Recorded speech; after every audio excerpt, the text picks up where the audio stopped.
Good day, colleagues and friends. I'm EJ from the Asia Pacific Research Network, or APRN. Thank you very much for finding time and exerting effort to participate and watch our activity for today, themed WTO Fishing in Troubled Waters, launching off the primer on WTO fisheries subsidies. This forum is an effort by APRN, Pambansang Lakas ng Kilusang Mamamalakaya ng Pilipinas, and the People's Coalition on Food Sovereignty. Before we formally start, just some reminders for everyone in Zoom. First, make sure that you rename your Zoom name into name plus the organization that you represent. For example, EJ-APRN or EJ/APRN. Of course, please remain on mute so that speakers will not be interrupted during the session. Third, if you have questions, insights that you want to share, let's maximize the Zoom chat. And please raise your hand if you have questions during the open forum. I will let you know once we entertain questions. In the meantime, you can send your questions via chat. All right. So last June 2022, the WTO agreement on fishery subsidies was adopted. It was during the 12th Ministerial Conference, or MC12. Involved organizations celebrate it as a milestone, a landmark agreement since the advent of the negotiations between governments, the private sector, and the civil society across the world. This agreement has three pillars: the prohibition and regulation of, first, the subsidies contributing to illegal, unreported, and unregulated fishing, or IUUF. Second, subsidies regarding overfished stocks. And the third one, subsidies provided to fishing or for fishing-related activities in the unregulated high seas. All these aim to address the problem of the depletion of finite marine resources, mainly fish stocks. However, critical perspectives from people's organizations and the grassroots cast doubt on how it can ensure that marine life is protected while the rights of the poor, both countries and the people, especially those who live along coastal communities, are recognized. Apologies for the technical issues. All right. The dominant perspectives on the depletion of marine resources is that illegal, unreported, and undocumented fishing is the main problem. Hence, the agreement's first pillar. However, there is more to it.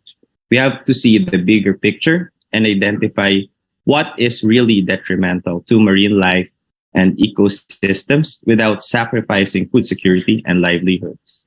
Without further ado, let's have Paula Sabrin to discuss the short background of IUUF and the current situation that we are all facing in terms of advancing people-centered solutions in protecting marine life and coastal livelihoods. Paula, you may take the floor.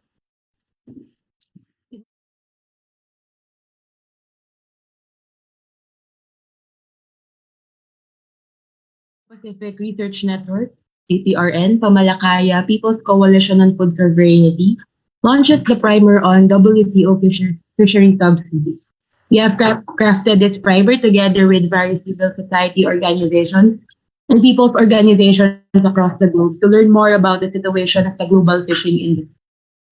Push for more and adequate subsidies for small-scale and artisanal farmers, and hold big monopolies and capitalist countries accountable for the illegal, unreported, and unregulated fishing and overfishing, and ultimately raise the call to uphold sustainable fishing.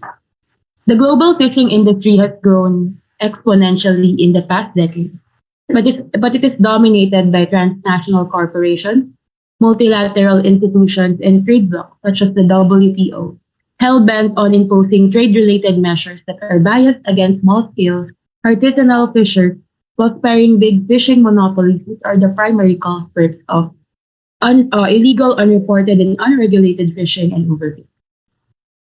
The global fishing industry employs roughly 15 million people across the globe, of which 20 million are employed in aquaculture, while 30 million people are employed in capture fishing. However, the global fishing industry, no matter how large it may be, is characterized by the unequal relations of developed countries and resource-poor countries.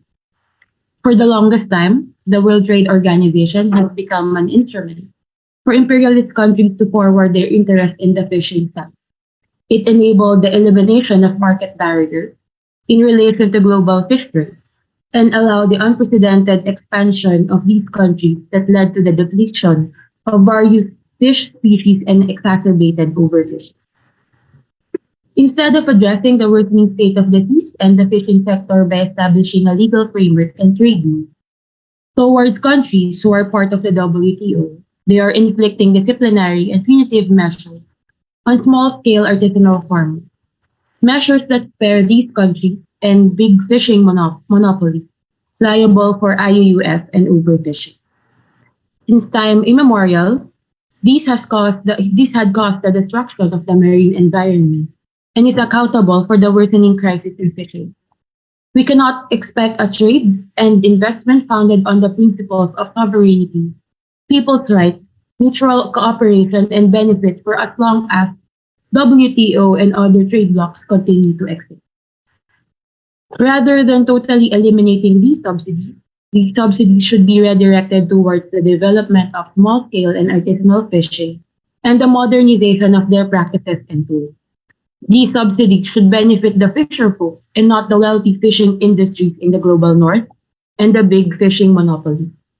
The subsidies should serve and empower communities in the framework of social justice, right to food, right to work, equal remuneration, right to adequate standard of living, national food security, people sovereignty, environmental protection, national development, and of course, national sovereignty.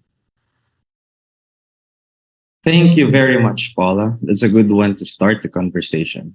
We must be reminded that the Trade Organization, just like its counterparts, is primarily beneficial only to the corporate sector, the purveyors of neoliberal trade, which pushes people and countries, especially across the global south, to poverty on the pretext of green solutions or innovation and whatnot. Thus, it is crucial for us to look at IUUF critically, and of course, overfishing and this WTO agreement. Would like to say more about this, but I don't want to preempt the discussion or the content of the primer. For interested organizations, I just want to let you know that you can send us an email through secretariat@aprnet.org or chat us right now. So we can arrange how we can send it to you. Now we proceed to the main portion of our forum. We'll have voices from the civil society and the grassroots talk about their insights on IUUF and overfishing. For our first speaker, I am honored to introduce the national chairperson of Pambansang Lakas ng Kilusang Mamamalakaya sa Pilipinas, or PAMALAKAYA, or National Federation of Fisherfolk in the Philippines. He has worked on the fishing industry for quite a long time now, and currently is a small-scale fisherman in the coastal area of Cavite. He also served the 16th Congress as the representative for Anakpawis Party List, a party representing the Filipino working people from 2013 to 2016. Friends and colleagues, let us all welcome Fernando Capando Hicap. To our non-Filipino audience, please switch to the other channel because Capando will speak in native Filipino. Capando, go ahead po. Ay, magandang umaga, AG, sa lahat ng ating mga kasama ngayon sa launching ng ating primer on WTO and fishery subsidy.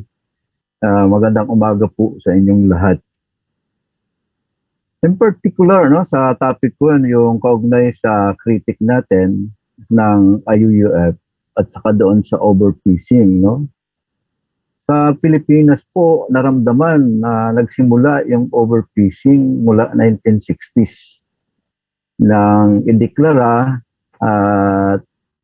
ng national government ng Pilipinas ang pangisdaan ng Pilipinas ay prepared o nihanda para sa dayuhang kapital, no? Kaya noong 1960s ay nagsimula yung malawakang conversion ng mga mangroves area to fish pond na itinayo ng mga Panginoong may lupa at mga kapitalista sa pangisdaan, at ganoon din, no, yung mga joint venture ng mga multinational corporation tulad ng Dole Philippines, no, sa Pilipinas. Dito nagsimula yung malawakang pagkasira ng pangisdaan ng Pilipinas. Yung dating sapat at sustainable, no, na pangisdaan ay unti-unti na talaga yung pagbaba ng huli. In particular, lalong-lalo na yung mga maliliit na mangisda, yung siyang tinamaan nito. Kasi yung makawanan po ay pangisdaan yun yan, at kumunal na pangisdaan ng mga mangisda, at napakarami pong klaseng isda ang nahuhuli dyan. At siyempre, ang pinakamalaki at mabilis na nahuhuli dyan ay yung mga alimango. At pangalawa, mga 1960s talaga rampant na, no, yung pagtutulak o pagpasok ng mga foreign investor to joint venture para doon sa mga commercial fishing vessel. Sa panahon na yun ay ang pangisdaan ay ng mga maliliit na mangisda ay nasa 7 kilometers pa lamang. Kaya mula doon sa 7 kilometers hanggang doon sa exclusive economic zone ay yung mga malalaking commercial fishing vessel, no? Kaya ang kumukupong halos ng 80% ng produksyon ng pangisdaan natin ay itong mga commercial fishing vessel at saka yung mga may-ari ng aquaculture, no? Kung mga 1960s ay malaki pa yung ambag mula sa mga municipal fisher, sabot niyan mga 62% to 65%. Pero ngayon, ano, ay naaabot na lamang mga 25% ang ambag sa kabuang produksyon ng mga maliliit na mangisda. Ang malaki na ambag na ngayon sa kabuang produksyon ay yung aquacultura, no? At saka yung commercial fishing vessel. Kaya yung orientasyon na export-oriented, siyang dahilan kung bakit nagkaroon ng overfishing. Yung walang ano yan eh, walang humpay, no? Tuloy-tuloy na operation sa buong araw o sa buong buwan o buong taon, no, ng mga commercial fishing vessel para i-export yung ating mga produkto. Kaya ang naging epekto niyan, siyempre, yung pag-play talaga ng huli at kita ng mga maliliit na mangingisda, no? Kaya nga isa sa naging tagumpay din ng pakikibaka ng mga mangingisda noon through Pamalakaya at iba pang mga network nito, yung ginawang 15 kilometers sa municipal fishing ground ay pasok dito sa Fisheries Code of 1998. Pero maging ganun pa man, naging problema pa rin dahil ibinigay yung pamamahala nito doon sa mga local government units ng bawat munisipyo. Kaya ngayon, no, ay isang problema na ng mga mangingisda na kapag ikaw ay hindi rehistrado bilang mangingisda sa isang munisipyo, kahit legal na paraan at ang gamit mo sa pangingisda, ikaw ay ituturing na illegal fisher, no? Hulihin ka nila at kadalasan na ikinakaso ay yung illegal entry, no? Kahit nasa loob ka ng municipal fishing ground, bagamat itinakda ng Fisheries Code ng Pilipinas na ang municipal fishing ground ay exclusively para sa mga maliliit na mangingisda. Pero mas lalong committed ito dahil nga dun sa babalangkas, ano, ng mga municipal ordinance ng bawat munisipyo. Kaya mababa na yung huli mo, committed pa yung pangisda ng mga mangingisda. At pinalala lalo ito, no, ang naging epekto nito dito sa pagpapatupad na ng illegal fishing and reported unregulated fishing, IUUF, no?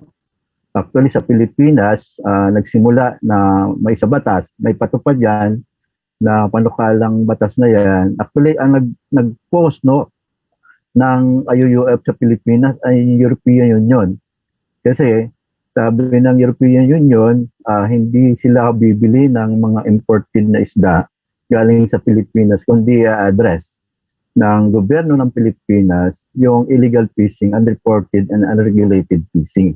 Kaya nung panahon na yon, nung 2015, ay minadali, no, na aprobahan itong RA 10654 na kung saan ay ang nilalaman nito ay yung IUUF. Anong magiging epekto ng IUUF sa mga mangingisdang maliliit, ang mga municipal fisher? Kasi sabi ng mga proponent nito, ang maapektuhan lang ng pagpapatupad ng IUUF sa Pilipinas ay yung mga commercial fishing vessel, lalong-lalo na yung mga foreign, ano, yung mga dayuhan ng mga mangingisda na pumapasok sa mga territorial water ng Pilipinas o sa mga exclusive economic zone. Hindi totoo, no, na ito yung kanilang ang apektado. Mas matindi yung epekto sa mga maliit na mangingisda dahil nga doon sa pagtitid lalo ng kanilang pangisdaan. Dahil kahit yung registration pa lang problema na eh. Kahit na legal yung paraan ng panghuhuli mo at nasa loob ka ng municipal fishing ground, no? At kapag hindi ka rehistrado, ito ay ituturing na illegal fisher. Kaya ito ay malinaw na pag-deprive, ano, sa constitutional and economic and political rights ng mga mangingisda, ng mga maliliit na mangingisda. Pangalawa, yung unreported, kailangan mong mag-report na, no? Sa gobyerno, kung ikaw ay lalaot, kailangan mo magpaalam sa sa Municipal Agricultural Office o BIPAR o sa mga Coast Guard, no, o maritime na kung saan ka mangingisda, no? At dapat ang pag-uwi mo bago mo ibenta, no, yung huli mo ay kailangan mong i-report. Ano, pag hindi mo ginawa yon, yan po ay mayroong penalty, no? Kaya at magtatakda dito sa IUUF ay napakarami ng restriction at napakarami ng restricted na mga pangisdaan, yung mga deklarasyon ng mga fish and tariff, reservation area, at saka yung pagpapatupad ng mga fishing ban, inclusion, ay bahagi na po yun doon sa IUUF. Pero hindi po totoo na ang layunin ng pagpapatupad ng ganitong mga patakaran para di umano ay para sa rehabilitation, para sa sustainable. Hindi po yung totoo, no? Kundi ginagamit yung ganitong mga patakaran, lalong-lalo na yung mga marine protected area at mga fish sanctuary para pagkinabangan ng mga pribadong may-ari ng mga resort sa ating bayan, habang sa kabilang banda ay bawal, no? Mga maliit na mangisda kahit nandun sa municipal fishing ground. Na pwede naman, no? Sabi nga natin, hindi tayo tutol doon sa pagpapatupad ng mga conversion, mga pagngangalaga, no?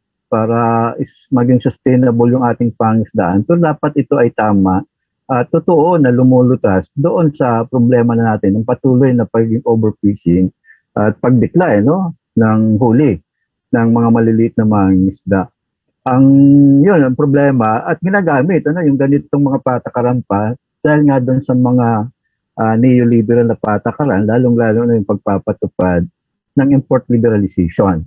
Kaya sa Pilipinas po ay lumalaki ang bilang bagong taon, ang volume ng ini-import nating isda sa kabila, no?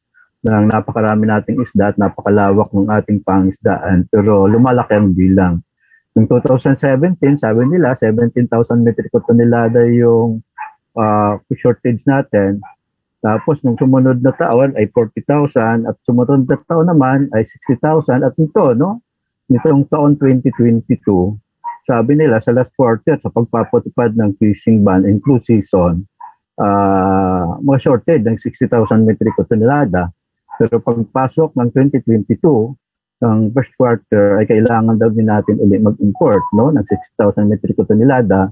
At pagdating sa second quarter, no, nagpayag na naman ang D at BIPAR na kailangan na natin ng 90,000 metric tonelada na kailangan i-import. Kaya malinaw, no, na hindi solusyon kundi ginagamit yung ganitong mga patakaran para doon sa mga teoring official, para doon sa pagpapatupad ng mga neoliberal para pagkakitaan, no, ng mga individual na kumikita sa import liberalization. Habang sa kabilang banda ay dahang-dahang pinapatay nito yung mga local na industriya ng pangisdaan sa ating bayan, lalong-lalo na sa mga maliliit na mga isda. At hindi rin ito yung solusyon para ma-stabilize yung supply ng isda sa ating bayan at ganoon din ma-stabilize ang presyo sa pamilihan para sa mga consumer. Kaya hindi po solusyon import liberalization, patakaran para ma-stabilize ang pinakamatiyak para matiyak yung stabilization ng supply at tigtas na supply ng pagkain at ganoon din yung presyo,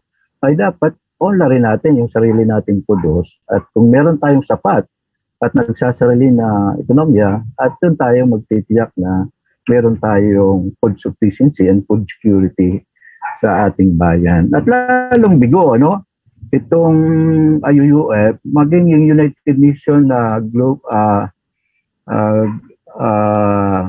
DDG, na layunin para i-preserve yung ating mga pangisdaan para maging sustainable yung pangisdaan. Bigo, na ipatupad itong mga patakaran ito doon sa patuloy na ginagawa ng mapanirang mga reklamasyon at occupation ng Chinese government sa West Philippine Sea. At noong 2021 ay aabot na sa 16,000 hektarya ng mga coral reefs natin sa 6 na isla ng West Philippine Sea. Naitayo na ng China yung mga military bases nila at yung mga mangisdang Pilipino ay hindi na nakakapunta doon. At ayon sa mismo sa government report sa National Task Force on West Philippine Sea, araw-araw ang nawawala na huli na isda natin, araw-araw na inuhuli ng mga Chinese commercial fishing vessel ay abot sa 240,000 metric tonelada.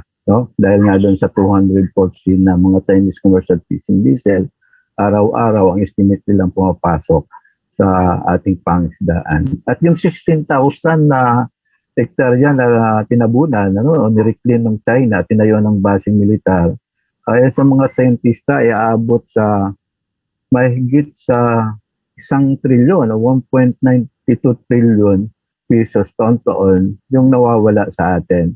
At ang epekto nito sa mga mangisdang Pilipino sa West Philippine Sea ay aabot sa ngayon, kung kumpara natin nung wala pa yung present ng mga Chinese commercial fishing vessel dyan at saka Chinese Coast Guard, ay aabot sa mga 70 to 80% na yung decline o pagbaba ng kanilang huli.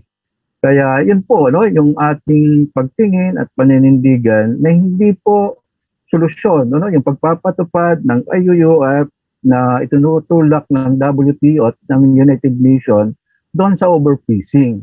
Kasi ang overfishing mismo ay mas lalong titindi sa pagpapatupad nito at hindi rin ina-address yung overfishing kasi yung subsidy na ibibigay nila ay para doon sa mga commercial fishing o mga big commercial fishing na lagpas doon na nangingisda sa exclusive economic zone.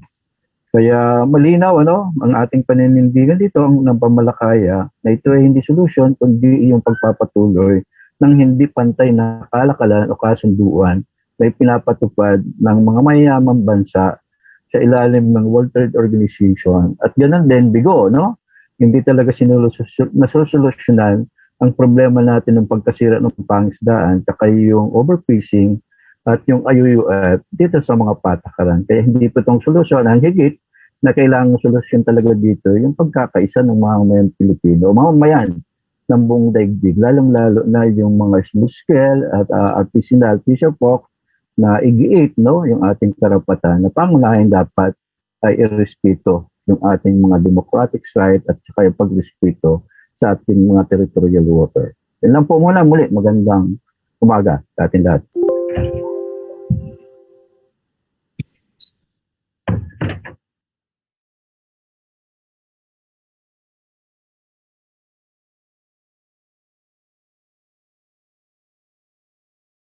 Very important to point out that it was commercial fishing as enabled by neoliberal trade policies brought us to this predicament in the name of profits.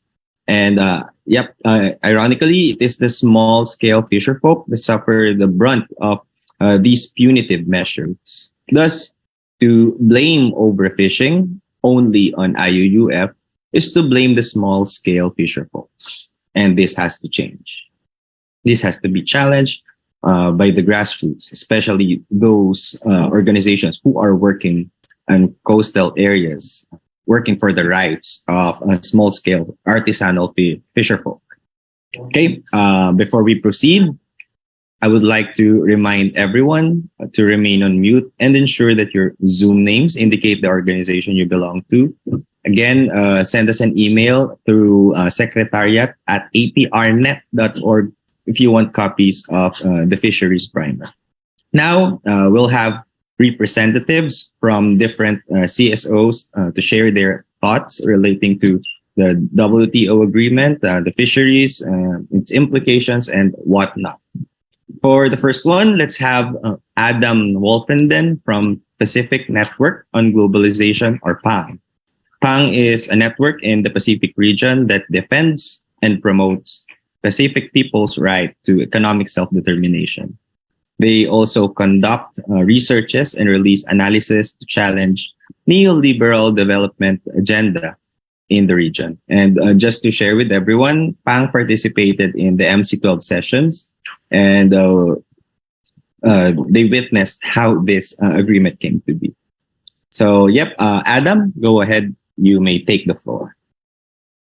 Thank you, EJ, and thank you everyone for being here and giving Pang and myself this opportunity to sort of provide some reflections and I guess reporting back on what happened at the ministerial and where things are at the moment with the agreement.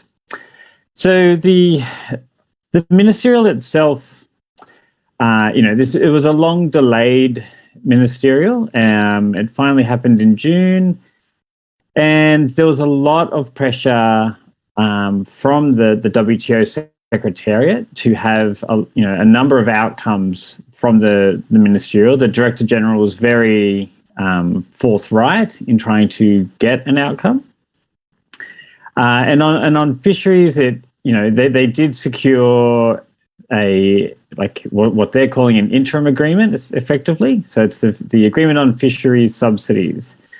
So first of all, during the ministerial, there are a lot of questions around the process that led to this outcome. The ministerial itself was extended twice. The negotiations on fisheries subsidies went all through the night on the final night. This is a very classic technique to, basically wear countries down. There are a number of different documents that were circulated. We heard from, that some countries didn't even see the final document before it was sort of gavelled through at the closing of the ministerial. So there are a lot of, there's a lot of questions around the transparency in the process.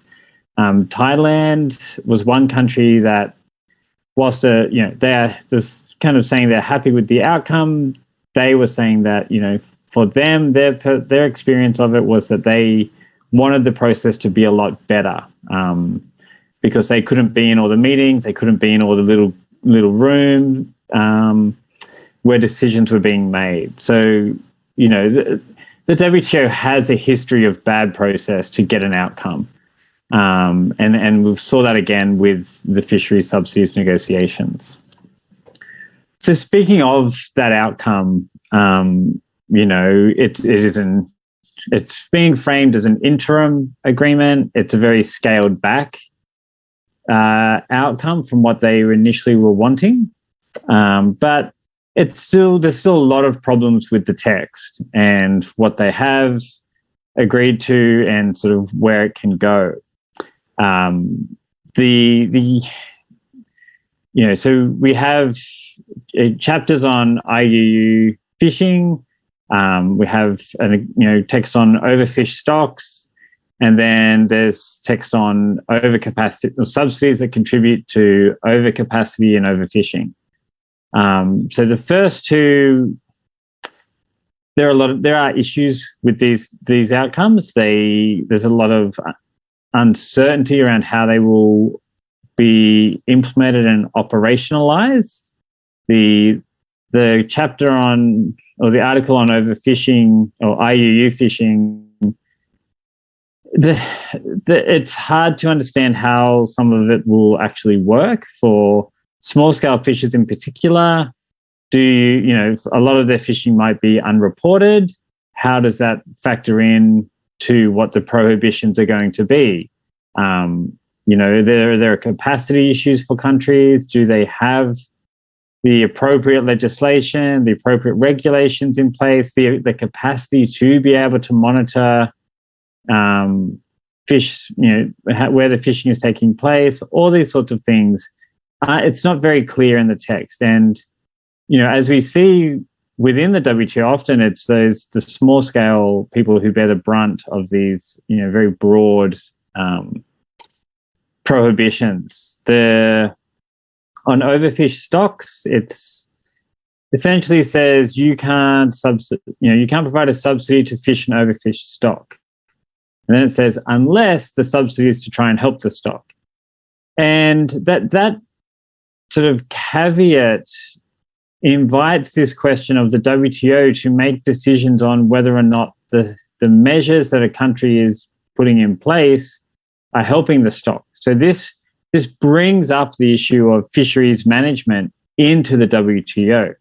Now, the WTO has no expertise on this. This is not the forum to discuss fisheries management and have it,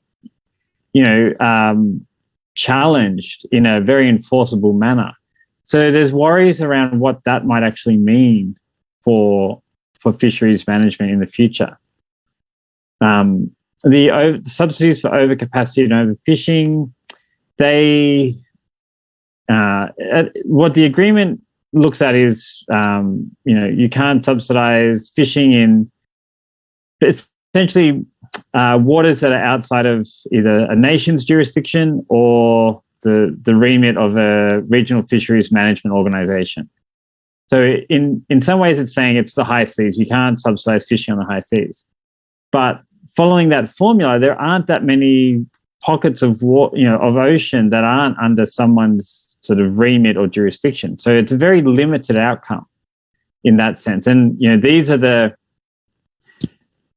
fleets that are heavily subsidized, that are from developed countries and some of the big Asian fleets, and they're still they're not really being reined in by this outcome at all. So added on to that are the transparency obligations, which is what countries have to report to the WTO. Now, these are often not met by developing countries. It's a sort of capacity issue about being able to notify the WTO of all these things. And with the fishery subsidies agreement, it adds to that. So, and it includes sort of information that probably doesn't need to go to the WTO in terms of like the fish stock levels, the management measures, all this sort of information that will be hard for developing countries to have to notify the WTO on. And we're seeing a lot of this, the asymmetry of that sort of level of obligation that countries need to make. It's important, this stuff matters. It's kind of boring and sort of seemingly far removed from, I think, the realities of fisherfolk.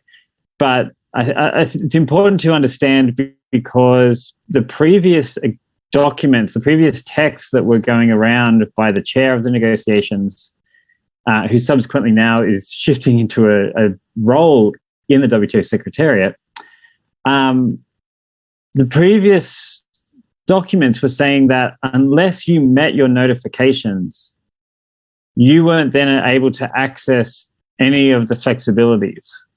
And this was really a punitive kind of approach to special and differential treatment of these flexibilities for developing countries, because it was saying, if you don't have the capacity to notify us, then you can't access the flexibilities.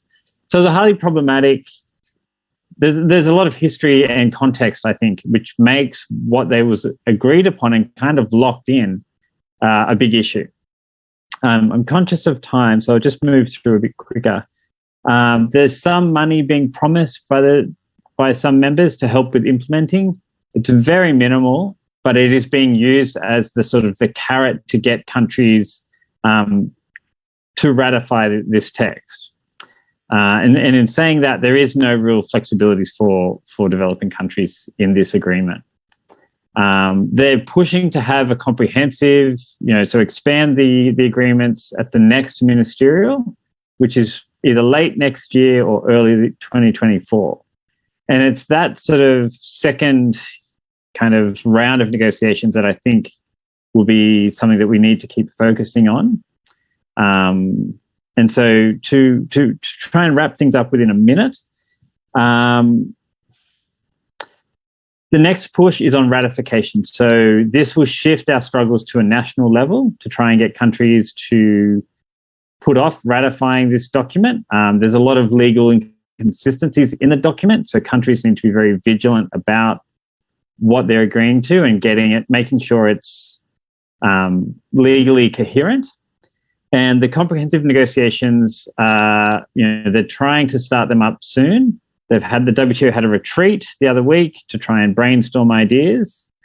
They're supposed to be based on two previous chairs' texts, but it seems like that's being, the countries are bringing other ideas that were previously shelved. So the sort of the struggle now is to hold off ratifications and really challenge the comprehensive negotiations to try and meet the mandate and try and actually target the problem, which isn't small-scale fishers. It's the big, heavily subsidized fleets, the distant water fishing nations. So I'll leave it at that. Apologies if I went a little over time. Thank you.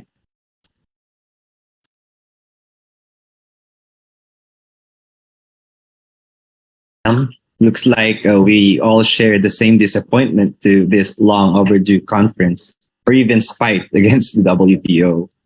From the process to the output, which is the agreement itself, the measures that we want remain to be seen. Doesn't really clarify how it would respond to the needs of small-scale fisher folk and their communities along coastlines. What's worse is it looks like there'll be fair game for punitive measures of their respective countries. And there are lots of loopholes for developed ones to circumvent or avoid accountability. While there's a lot of uncertainty for the application of this agreement to the underdeveloped nations. Now, let's have Kurniawan Sabar, Director of Institute for National and Democracy Studies, or INDIS. Let's have Wawan share the Indonesian situation on fisheries. And INDIS, by the way, is a research organization in Indonesia specializing on people's issues, especially land rights and working people's rights.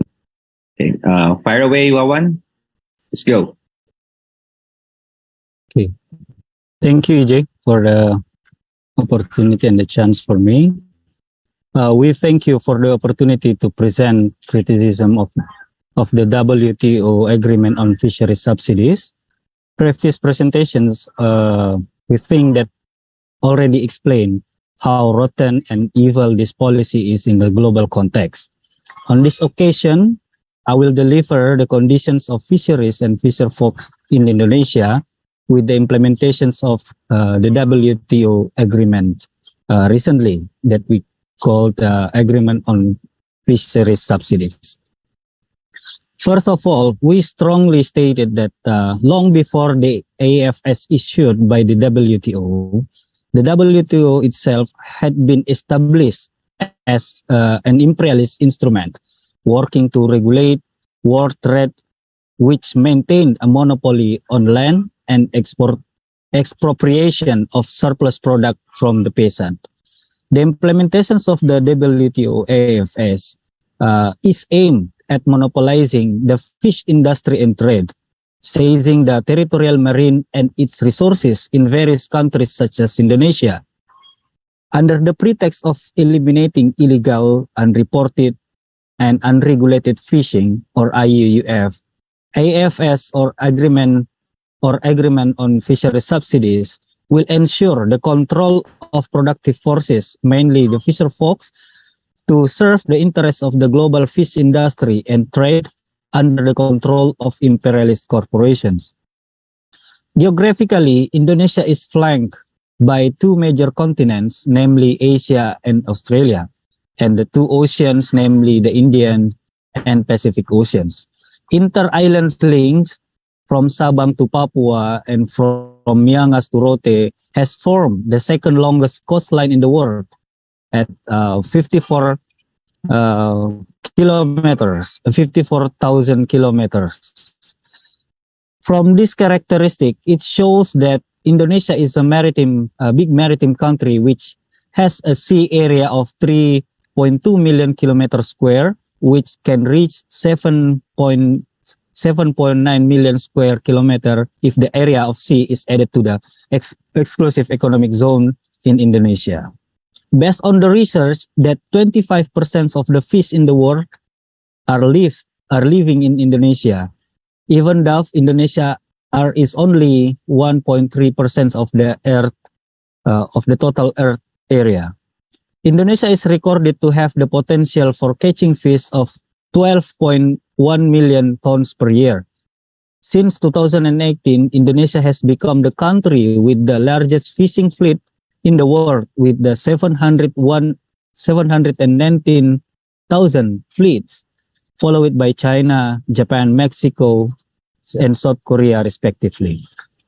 All of this make Indonesia one of the top-ranked fishers in the world, along with China, India, and Vietnam. In 2020, Indonesia also ranks 8th in the world as the largest recipients of the subsidies for fishing industry, with a total of $600 million. The enormous potential of fishers and marine resources is not able to make the majority of the people enjoy the rights to marine wealth, protein, and healthy and nutritious food from the Indonesian seas. Malnutrition and hunger even actually experienced by many children in coastal area of Indonesia. There are around 2.16 million Indonesian fisher folks families, where the majority of them are also families living in the poverty in Indonesia. Rich and medium fisher folks are only a handful, while small or poor fisher folk or traditional fisher folk are the majority. Poor fisher folks are given very limited subsidies, not even enough to buy fuel to catch fish in the sea. Some of them do not even get subsidies, let alone assistance and support to advance production, processing, and protection.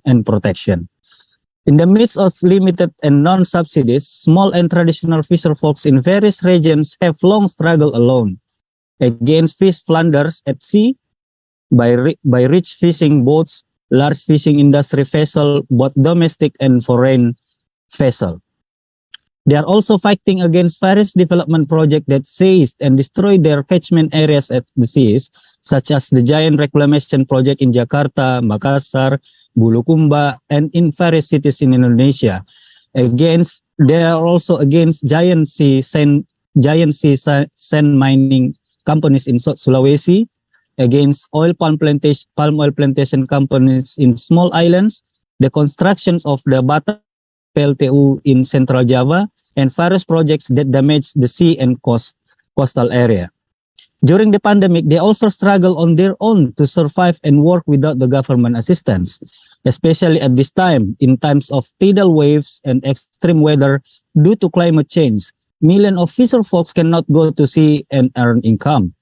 Recently, hundreds of fisher folk in Bantaeng, South Sulawesi province even had fan to struggle alone themselves against the fish plunders with small-scale tiger trawls, or they call it pere-pere. All of these conditions are faced by the fisher folk and poor people on the coastal line without the government subsidies and support. Instead, the government plays a role in protecting the fish plunderers, destroyers of the sea, and continuing projects that damage the climate and the seas of Indonesia. Once again, the applications of the AFS WTO will not stop plundering of fish at the sea, but will make it more tidy and force us to accept it as a normal situation.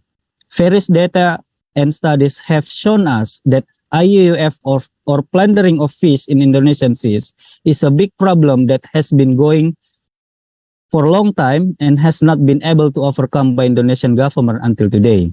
Not because of the large subsidies for poor and small fisherfolk, but because of the monopoly of sea and fish by the large fishing industry, which is connected to the imperialist and get facilities directly from the state government. This is also a clear reflection of the country under the semi-colonial and semi-feudal system, where its government has a corrupt mentality and only serve the fish industry and trade export-oriented companies for imperialist interests. IFS is once again as a breath of fresh air for the Indonesian government, which has long wanted to eliminate subsidies for people, especially for peasant and fisherfolk. Long before the WTO's order drew the AFS, subsidies for small and poor fisherfolk were very limited, even none. Some of the subsidies were corrupted, given to the owners of fishing industry vessels connected to the government bureaucracy. This is nothing new, let alone fishery subsidies. Subsidies and assistance for the people during the COVID-19 pandemic are also corrupted by the government. The implementations of AFS for the elimination of IUUF with standard regulated by the WTO opens a greater space to grab fisherfolk work, criminalizing and protecting fish plunder corporation by blaming small, poor, and traditional fisherfolk as the main problem. For small and traditional fisherfolk, this is a closure of access and deprivation of rights to manage Indonesian seas. In the long term, poverty will be more widespread. Suffering will force millions of fisherfolk to sell their labor forces very cheaply to large fishing industry companies that are able to comply with the anti-IUUF standard by WTO. Once again, the implementations of the WTO's AFS will make the people and fisherfolk of the world and Indonesia even more miserable. The people of Indonesia and the world war must realize that we will not die without the WTO, without the imperialists. We are actually more free and can move forward to solve various problems of nature and society that have been mounting at this time if without imperialism and the WTO. In fact, we can more freely create an entire new system, a system that is more just and peaceful without incitement to endless competition between nations and between peoples. Indonesian fisherfolk are no longer incited to fight for fish in the ocean, for fresh fish on the table of the capitalists. And lastly, we strongly deliver our solidarity and full support for the struggle of the peasant and fisherfolk in Indonesia and around the world. Struggle for rights and build and advance just and prosperous life based on the victory of the genuine land reform. Revoke the agreement on fishery subsidies and WTO, and long live international solidarity. Thank you.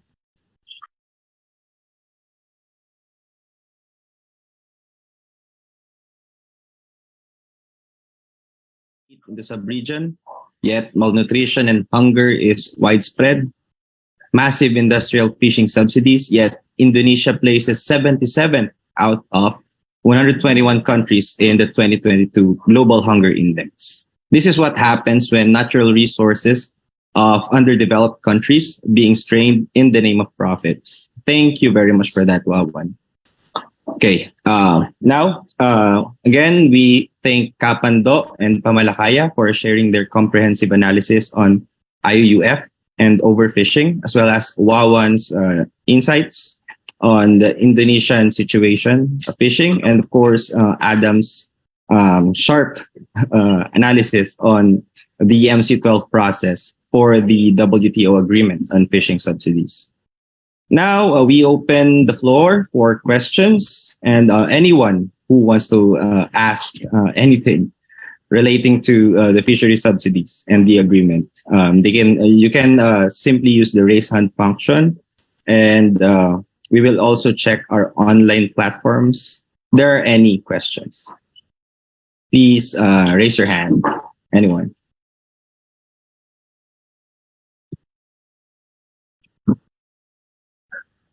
Okay. I believe there's a question from... Okay, just a minute. Okay, we have a question from Azra. Azra, do you want to ask it again so our speakers can hear your questions live, or do you want me to read it for you? I can ask. Okay, go ahead. Thank you very much. Basically, I think fisheries is a less discussed issue in the general movements which are there opposing the WTO. And women's role. Pakistan also has a fairly large coastline, but very little is known about what percentage actually of women go to the sea to fish. So that's my first question. And the second is, what percentage of fisher folk are women? Second. And then the third is, what is...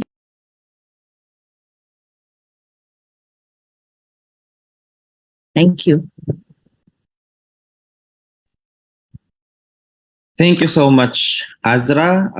For our speaker's reference, I will send the questions via chat, and anyone from the floor, from the speakers, can answer these questions. There you go. Ala, Jing. Okay, go ahead, Kapando. Pa-English na lang. Okay, sa tanong ni, kaugnay doon sa gender and woman, impact, sa mga kababayang mga isda na WTO agreement. Pasigit, no? Kung dito sa Pilipinas yan, masigit na matinding tinatamaan ng epekto nito sa patuloy na pag-decline o pagliit, no? Ng huli at pagkitid ng pangisda ng mga mangingisdang Pilipino ay yung mga nanay. Kasi sila yung sumasalo doon sa mga kakulangan ng kung walang huli, yung mga mangingisda ay sila yung naghahanap, no, para mapunuan yung pangangailangan ng pamilya.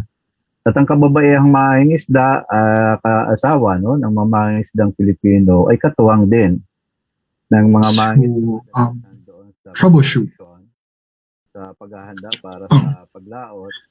Paghahanap ng mga, so they're the ones who prepare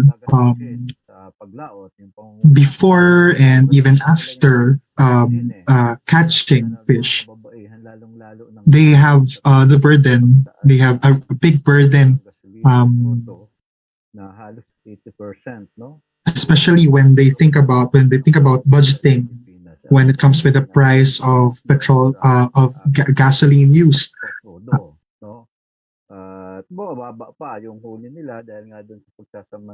So it's also compounded with the fact that the catch declines.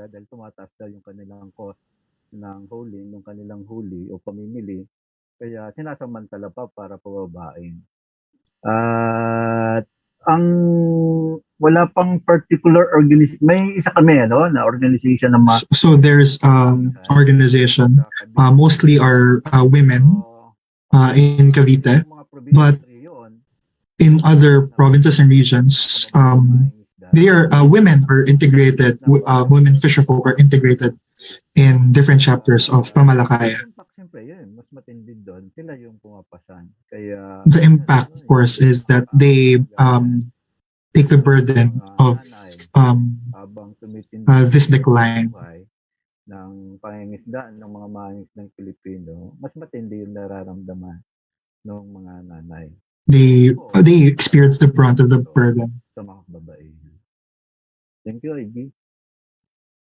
Thank you. Kapando. So Kapando says that these fishing subsidies, this agreement on fishing subsidies, will push women fisher folk to more poverty, especially that first it will deprive them of their livelihood, and another point is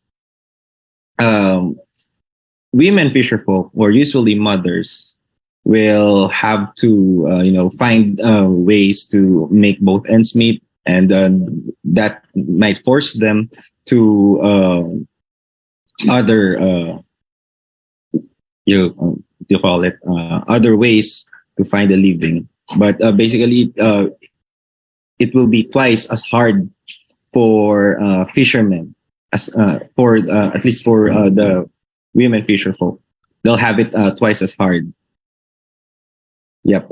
And there are Kapando shares that they have organizations specifically for women fisher folk that attends to and responds to their needs. Yep. I think we have another question. This where did this come from? But okay, here's the question, by the way. How do we move forward now that the AFS has been approved? Anyone can answer this. Since we have this agreement running, how we in the civil society should react, respond, or how do we deal with it?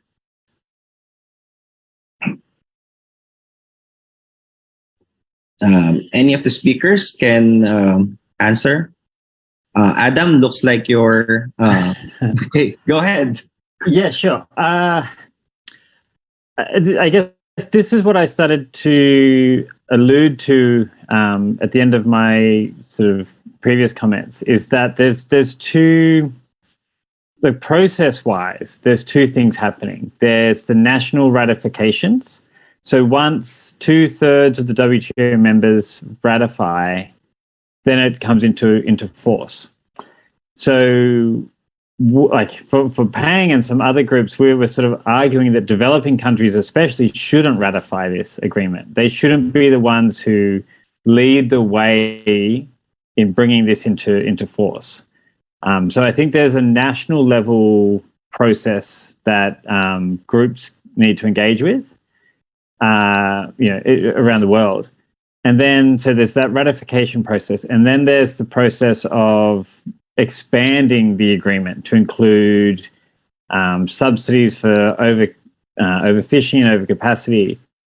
And that's a whole other process that I think, we need to monitor and engage with and try and make, like the WTO is such a fraught institution. The experiences of people in the WTO are so bad, So and I say this in the context of dealing with what's in front of us, as opposed to, a general acceptance of trying to make the WTO better, because it's fundamentally flawed. But, in terms of engaging with the ongoing negotiations, I think there's a way to try and shape the narrative that says we need to target those fleets that are the problem, not small fisher folk, and I think for both of these process things, the ratifications and the ongoing negotiations, there's been a drastic shortage of fisher folk voices within those negotiations. We see a few fisher folks pop up,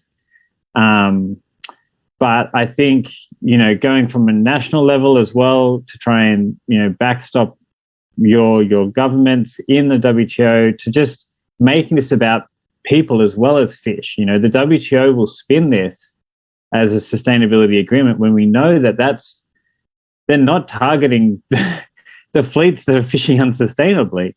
So it's not a sustainability outcome. And I think, the part of the way forward is to bring people and small-scale fishers to that place of prominence within this, and to sort of set the tone for how this is negotiated. So maybe I'll just leave it at that. All right. Thank you, Adam. I completely agree with you. The process itself, the WTO process is flawed, and the institution itself is a fraud. I'd like to say so. We have a comment from Renuka from BAC, India. What was that? Sorry, the chat here is loaded. She says that India have subsidies only on diesel, and yet fisher folk do not receive any relief from last year's cyclones, though the government promised the relief, a specific relief amount. And what else? In India, almost 2%. There's only 2% of women engaged in fishery. Oh no, I'm sorry. 99% of women are engaged in fishery-related work. So where does the agreement respond to that? I don't know. Any other questions?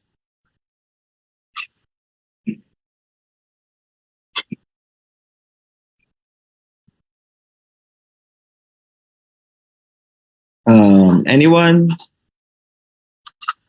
Going once, going twice. If Jake, yep, dagdag lang, ano? go ahead.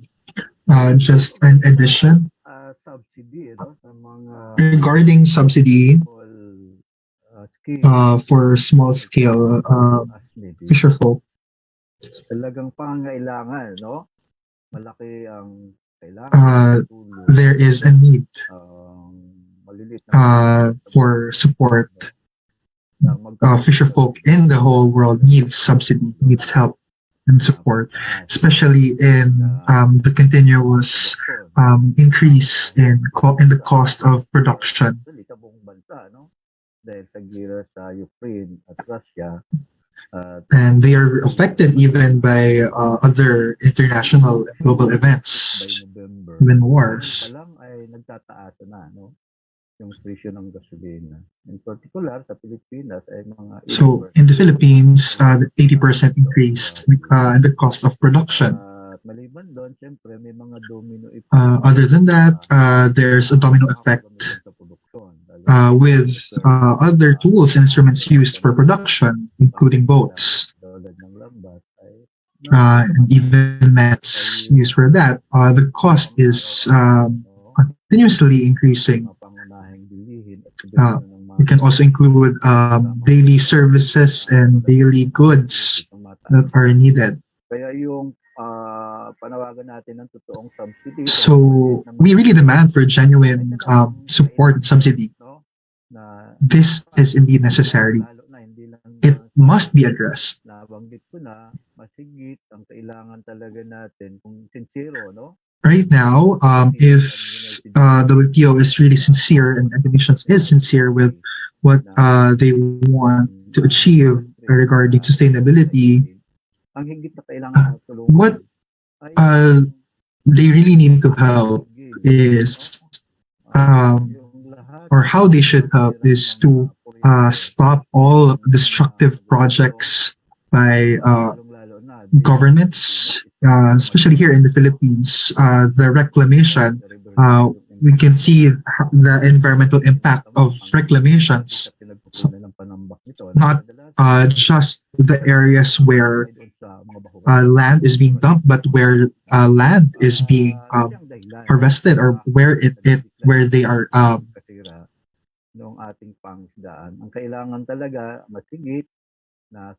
Right now, what we really need subsidy is what we need is rehabilitation. That includes mangrove restoration, prevention of large-scale mining that destroys land and bodies of water as well. Mula doon sa bundok, no? Mula sa ridge hanggang sa coastal, para ma-rehab at matiyak natin yung sustainability para pagkunan ng kabuhayan. That is necessary to ensure the sustainability of the livelihood of fisher folk. Abot kaya ng mga henerasyon, no, sa buong daigdig. And that it can also be sustained up until to further generations in the future. Ay masigit pa na pagtanggal sa mga dapat bigyan, no, ng subsidy para sa rehabilitation at yung nangangailangan, kundi ang subsidy ito pagtanggal sa WTO Mr. Conference of 12 ay para doon sa mga malalaking commercial na mga palakaya na It must also include the removal of large-scale fishing that inevitably disenfranchises the local fisher folk. Ay talagang para sa pakinabang ng ilan lamang na may monopoly. But right now, we can see that current policies by the WTO are indeed catering for the interests of commercial and large-scale corporations. Thank you. Thank you so much, Kapando, for reminding us that governments should actually subsidize in terms of support, financial, maybe financial or any other types of support. They should, poor fisher folks should be provided that from the government. And of course, their destructive projects, quote unquote, development projects that are detrimental to fishing grounds should be stopped, especially a reclamation. It really damages, and the damage is irreversible. It destroys seabeds that are breeding grounds of fish.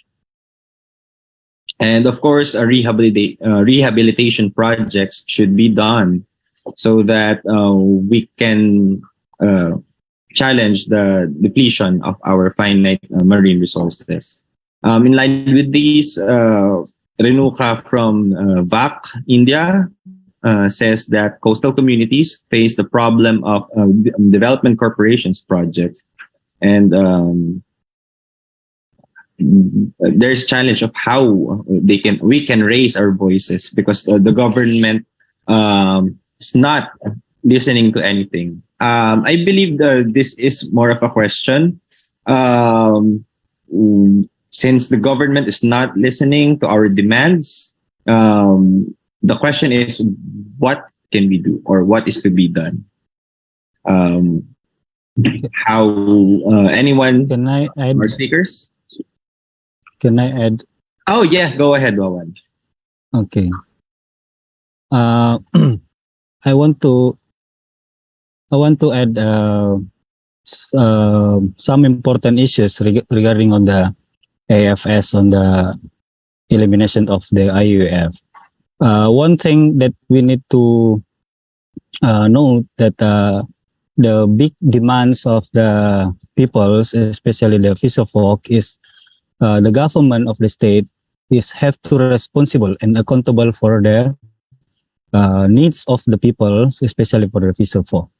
It is for their production, for their daily needs, for education and capacity building, etc. But this demand is not or cannot be fulfilled by the government.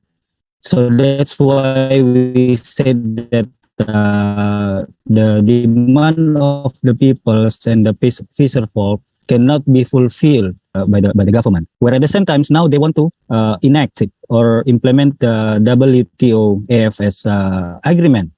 So we see this is the big contradictions of the interest between the people of the world, between the fisher folk against the interest of the imperialist, interest of the comprador, and interest of the reactionary class in the countries. So we can see this is cannot be avoided that the struggle of people, the struggle of fisher folk, have to be advanced to reject or to struggle against this agreement.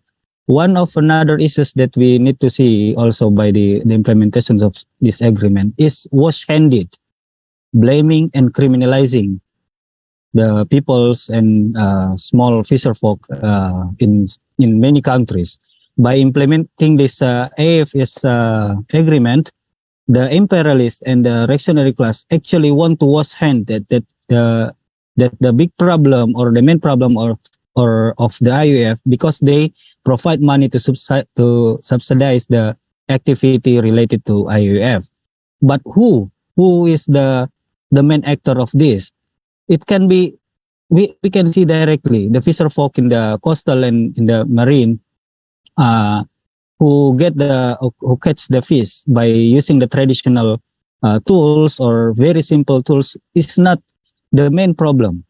But this agreement is want to target that these subsidies can be eliminated to support these kinds of activity. Why? Because the small scale of fisher folk cannot report it, cannot administer their catching fish in the marine. So they will blame the fisher folk. And also at the same time, when we see the corrupt mentality of the government, they will have a broader space to criminalize and even to grab the result of work by the from the fisher folk directly. And at the same time, by blaming and criminalizing the fisher folk because the related IUF activity, they will force the million of fisher folk to be controlled or forced to work with the big industrial fisheries that controlled by the imperialists or big corporation. Why? Because there is no chance or opportunity for the small fisher folk can meet the standard regulated by the WTO anti-IUF fishing, where it is just made, but it will be made by the big industries or big corporation that can monopolize the fisheries and trade in fishing industry. So we need to see of this, and I really interesting on the issues of women in the fisheries. We can see directly that women, for example, in Indonesia, is always subordinate in the wars of fishing. There are limited number of the women can directly go to the sea to fish catch, but the government do not aware about this, that the women also have to have access directly to in the production, directly in the production work of fishing, and they don't care about the ability, about the capacity of women to be developed, so they can freely choose to access the sea, to manage the sea, or even to catching the fish directly. What is the effect of this? They only can work what we say work related fishing. When the men return from the sea, they will manage the fish and they sell, or even they manage the fish for consumption, etc. But at the same time, they need to bear the responsibility to have a staple food for their children, etc. But when the subsidies eliminate, they will more and more trapped in the loan scheme.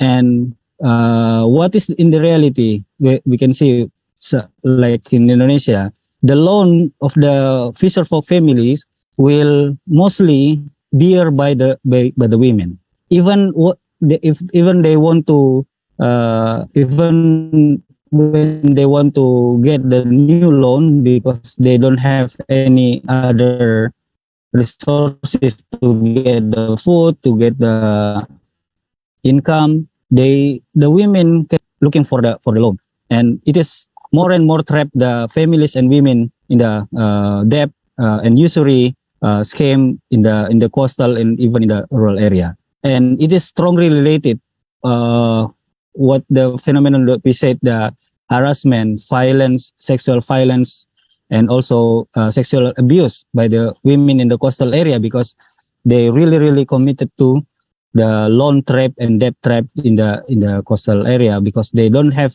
any sufficient income, even any sufficient subsidies to increase their or improve their life. So I think that's some issues that I want to add.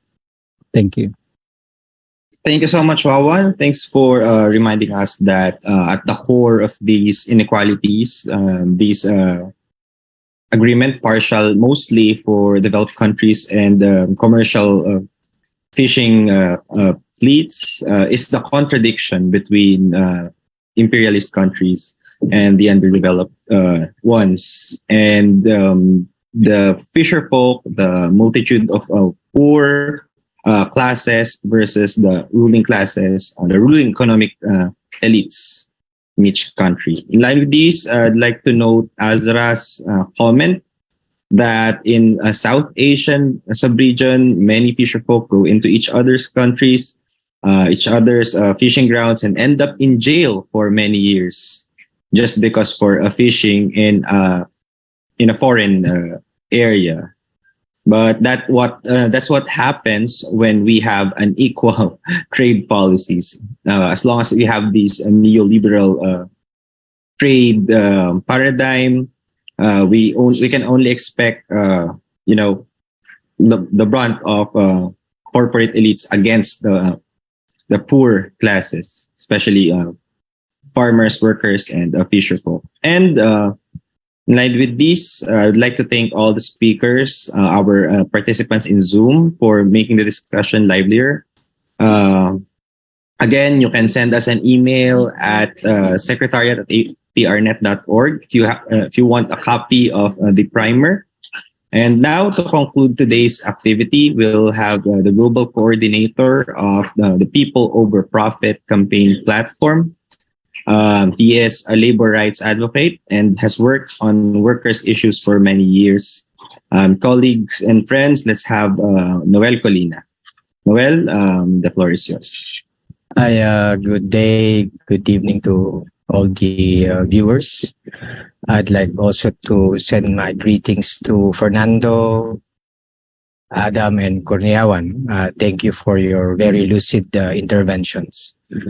I would also like to congratulate the Asia Pacific Research Network, or APRN, Pamalakaya-Pilipinas, and People's Coalition on Food Sovereignty, or PCFS, for the production of the on IUUF and the WTO elimination of subsidies primer. This primer will be part of the arsenal of the people's movement in pushing back against the continuing plunder of transnational corporations of our oceans and seas. It will also serve to clarify further and underline the role of the WTO, or the World Trade Organization, in enabling plunder and exploitation of our natural resources, enabling the TNCs.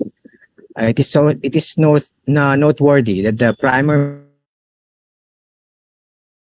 and artisanal fisherfolk remains the biggest number in the fishing industry, constituting around 85%, while the TNCs are only around 15%, but they account for 75% of global production. We must be clear that it is not the small and artisanal fishing that are the one doing the overfishing in our waters, but it is the TNCs with their advanced technologies, using radar and other latest digital technologies. They're using this to further plunder our marine resources. Also, the list of TNCs in the fishing industry that was listed in the primer remains a small portion of the whole. We must further uncover the supply chain in the fishing industry and identify the web of wealth. Who are the backs behind these TNCs? Who are the billionaires who owns the conglomerates in the industry? As well as who are the enablers in governments and states, including those in international platforms such as the WTO. We must make effort to explicate the connections between existing or future global rules of the industry and local regulatory policies and laws Governments and various state actors facilitate the plunder of our oceans and seas by creating local laws and policies in fulfillment of the profit motive of the TNCs. Also, the information we have gathered must reach, this is very important, no? It must reach the ranks of the small and artisanal fisherfolk. We must translate them into various languages, present them in popular form, and further verify the information we have gathered by reaching out to those most affected of the policies that are being discussed here. We must also train and capacitate the people to become researchers themselves. We must also expand our ranks and reach out to the people of the Global South and muster our strength against the TNCs. We should create networks, look for friends and allies in every corner of the globe, and galvanize our fighting will against exploitation and plunder by the transnational corporations. As already mentioned by many of our speakers before, that WTO is flawed and also a fraud. Thus, for the people of our profit campaign platform, we demand that the WTO be dissolved due to its neoliberal structural framework programs that destroy the lives and livelihood of the working people, especially those coming from the Global South. We need a new global trade order that is framed to people's development. The defense and protection of economies must be assured of the sovereign rights of the people and the state's responsibility for the implementation of the regulation, taxation for the economic welfare and environmental protection, not just societal, but in external trade and also global trade rules. What we need is a new global trade order that will respond to the people's needs and shall serve domestic production and distribution. An international trade order under the United Nations that shall adhere to the principles of equality, respect for sovereignty and non-interference, self-determination, mutual interest, and cooperation. The state as a duty bearer must cooperate to promote the universal realization of the right to development. Again, thank you very much for all our speakers and congratulations to APRN, PAMALAKAYA-Pilipinas, and PCFS. Thank you very much. Thank you very much, Noel. Indeed, we need a new trade order that overhauls the status quo, one that puts prime on the interest of the people and the planet against imperialist and capitalist greed and plunder, one that dismantles neoliberal rule of MNCs, TNCs, international financial institutions, and other multilaterals. This is not only in terms of fishing or the protection of marine life, but for the people's interests, especially for the toiling masses of the Global South, towards a transformative and truly sustainable development. Okay, we end our session here, but before we all go, I am requesting everyone to open their cameras so we can take a picture together. Okay. All right. Tech, please count to 3. All right. So everyone, please turn on your videos.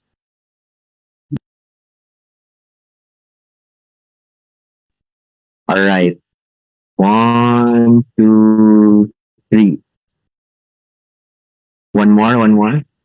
1, 2, 3.